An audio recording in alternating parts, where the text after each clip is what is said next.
भारतीय शेयर बाजार में आईपीओ का बाजार पिछले कुछ वर्षों में अप्रत्याशित रूप से बढ़ा है।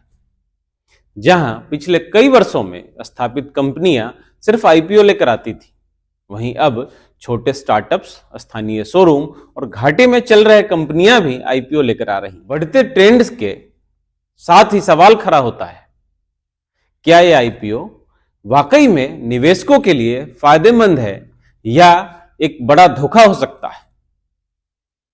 क्या हम एक बबल के बीच जा रहे हैं जो बहुत जल्द फूट सकता है? आइए जानते हैं, भारत में आईपीओ बूम एक अवसर है या एक बड़ा धोखा है? नमस्कार दोस्तों, आप देख रहे हैं थोड़ा भारत थोड़ा इंडिया और मैं हूं उज्जवल कुमार। आईपीओ के बढ़ते लॉन्च से निवेशकों का बड़ा उत्साह है। पिछले कुछ वर्षों में आईपीओ बाजार में एक बड़े उछाल का अनुभव हुआ है। आपको याद होगा कि अभी थोड़े ही दिन पहले एक दिल्ली के यामाहा बाइक शोरूम के जिसका सिर्फ 2 आउटलेट था और 10 से 12 कर्मचारी थे, उनका आईपीओ लगभग 50 गुना सब्सक्राइब हुआ और आए दिन कोई ना कोई आईपीओ आता रहता है। भारत के सभी पार्कों में और दोस्तों के ग्रुप डिस्कशंस में डेली शेयर बाजार की ही चर्चा होती है। कोविड के बाद इसमें बहुत बूम आया है। बात करें तो विगत 2-3 वर्षों में कई बड़ी कंपनियों ने अपना आईपीओ लॉन्च किया है। इनमें से कुछ का प्रदर्शन वाकई काबिले तारीफ था, लेकिन हाल के दिनों में जिन कंपनियों ने घाटे में होने के बावजूद आईपीओ लॉन्च किए हैं, उनकी लिस्ट लंबी होती जा रही है। आईपीओ में जबरदस्त सब्सक्रिप्शन मिल रहा है, लेकिन सवाल यह है कि क्या कंपनियों का भविष्य उतना उज्जवल है जितना निवेशक समझ रहे हैं? घाटे में चल रही कंपनियां और उसके आईपीओ, क्या ये निवेशकों को धोखा दे रहे हैं? कुछ कंपनियां जिनका व्यापार घाटे में चल रहा है, वो भी आईपीओ लॉन्च कर रहे हैं। इनमें से कईयों ने भारी सब्सक्रिप्शन प्राप्त किया है। यह एक बड़ा संकेत हो सकता है कि आईपीओ मार्केट में FOMO, fear of missing out का माहौल है। आइए जानते हैं कुछ ऐसी कंपनियों के बारे में जिसकी वित्तीय स्थिति काफी कमजोर रही है, फिर भी उन्होंने आईपीओ लॉन्च किए और निवेशकों ने भारी मात्रा में निवेश किया। बात करें तो ओला, जो भारतीय राइड इंडस्ट्री का एक प्रमुख खिलाड़ी है, ने जुलाई 2021 में अपना आईपीओ लॉन्च किया। इस आईपीओ का उद्देश्य 1500 करोड़ रुपए जुटाना था। हालांकि ओला की वित्तीय स्थिति खराब रही है। ओला 2021 में 1163 करोड़ का घाटा दर्ज किया था। इसके बावजूद ओला का आईपीओ 1.5 गुना सब्सक्राइब हुआ, जिसमें खुदरा निवेशकों ने भारी दिलचस्पी दिखाई। हालांकि आईपीओ के बाद ओला की स्टॉक वैल्यू में गिरावट आई और यह दर्शाता है कि निवेशकों को इससे दीर्घकालिक लाभ के लेकर संशय था। जोमेटो, जो भारत की एक प्रमुख फूड डिलीवरी कंपनी है, उसने 2021 में अपना आईपीओ लॉन्च किया। जोमेटो भी घाटे में चल रही थी और कंपनी ने 2021 में 816 करोड़ का घाटा घोषित किया था। इसके बावजूद जोमेटो का आईपीओ 9,375 करोड़ का था और यह आईपीओ 38 गुना सब्सक्राइब हुआ। इसके बाद जोमेटो की स्टॉक वैल्यू कुछ समय तक बढ़ती रही, लेकिन बाद में अप्रत्याशित गिरावट आई। यही स्थिति निवेशकों के लिए चेतावनी का कारण बन सकता है।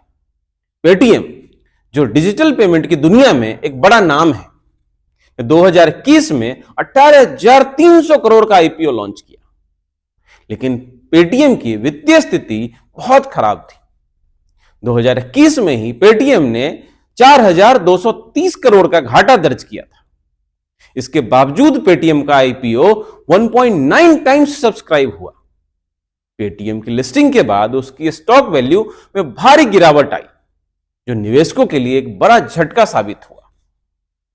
यह उदाहरण दर्शाता है कि घाटे में चल रही कंपनियों के आईपीओ में निवेश करना बहुत जोखिम भरा हो सकता है। पॉलिसी बाजार ने अक्टूबर 2021 में 6,000 करोड़ का आईपीओ लॉन्च किया था।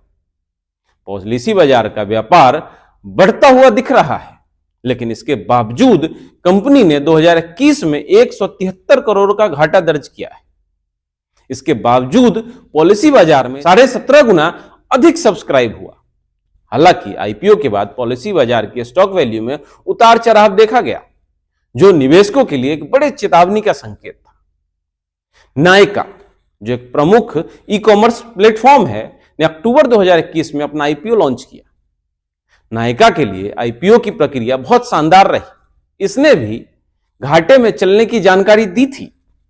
नायका का आईपीओ 5,352 करोड़ का था और यह 81.9 गुना सब्सक्राइब हुआ।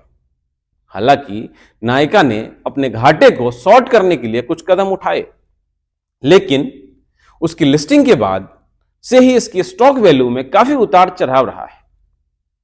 बात करें तो कार्टट्रेड एक प्रमुख ऑनलाइन कार्ड ट्रेडिंग प्लेटफॉर्म है। अगस्त 2021 में ही आईपीओ लॉन्च किया। हालांकि कार्टट्रेड भी घाटे में थी।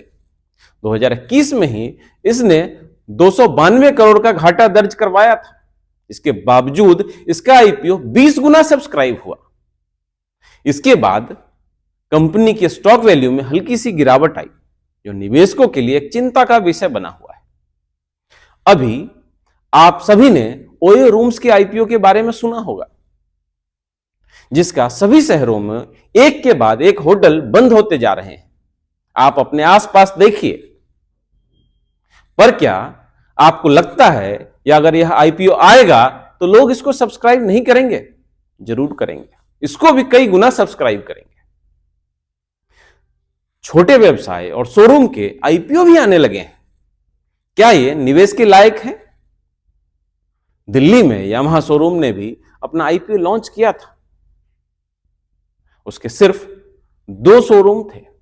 एक सीमित भौगोलिक क्षेत्र में उसका कारोबार था। फिर भी आईपीओ 50 गुना सब्सक्राइब हुआ,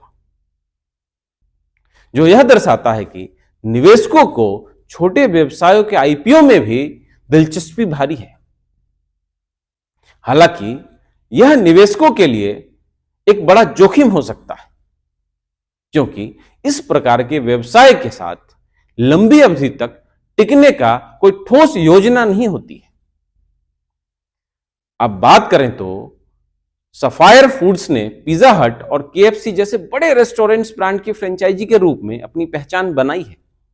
हालांकि कंपनी के पास अच्छा नेटवर्क था, लेकिन यह घाटे में चल रही थी। फिर भी इसका आईपीओ 2073 करोड़ का था और 10 गुना अधिक सब्सक्राइब हुआ।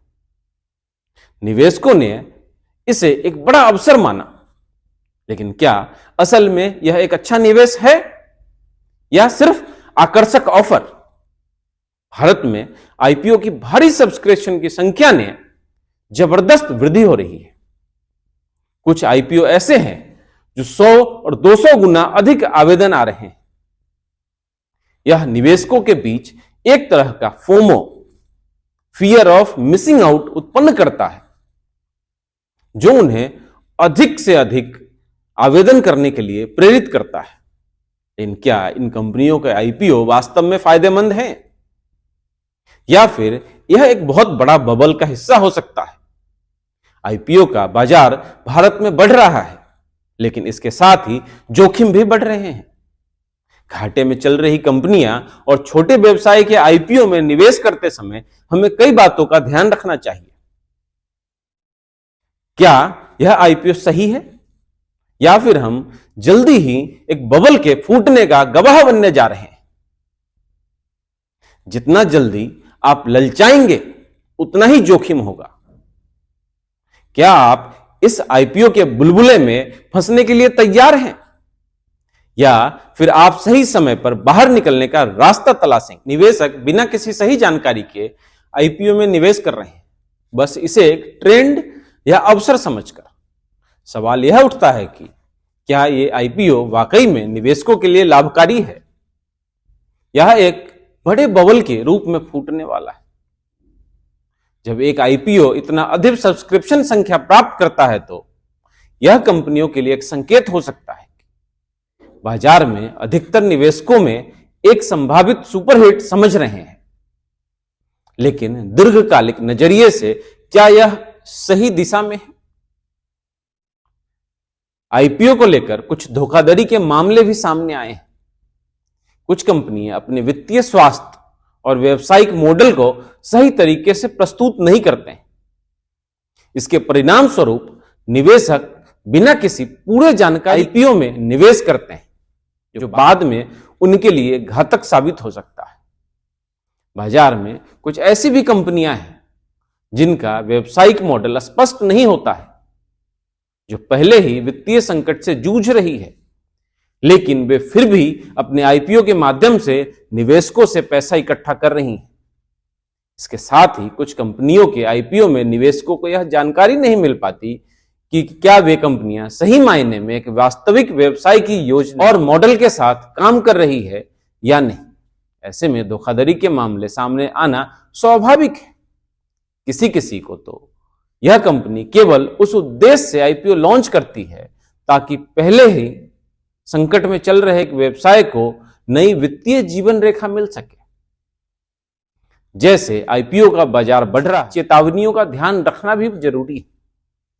निवेशकों को समझदारी से निवेश करना चाहिए और केवल उस कंपनियों में निवेश करना चाहिए जिनकी वित्तीय स्थिति मजबूत हो, जिनके पास दीर्घकालिक सफलता की योजना हो।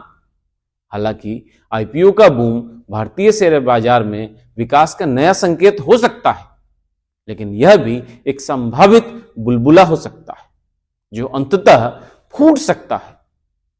जो निवेशक सिर्फ तात्कालिक लाभ के लालच में निवेश कर रहे हैं, उन्हें भविष्य में भारी नुकसान उठाना पड़ सकता है।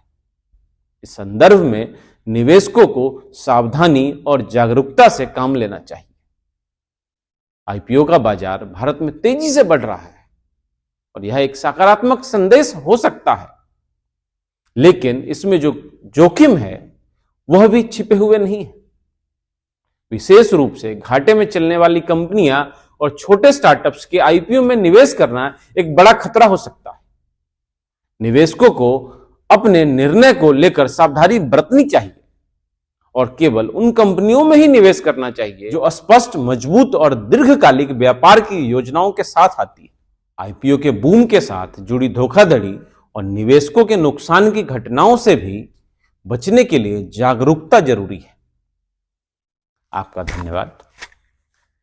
आप हमारे चैनल को सब्सक्राइब करें, वीडियो को लाइक करें, कमेंट करें और अपने दोस्तों को भी सेंड करें। नमस्कार।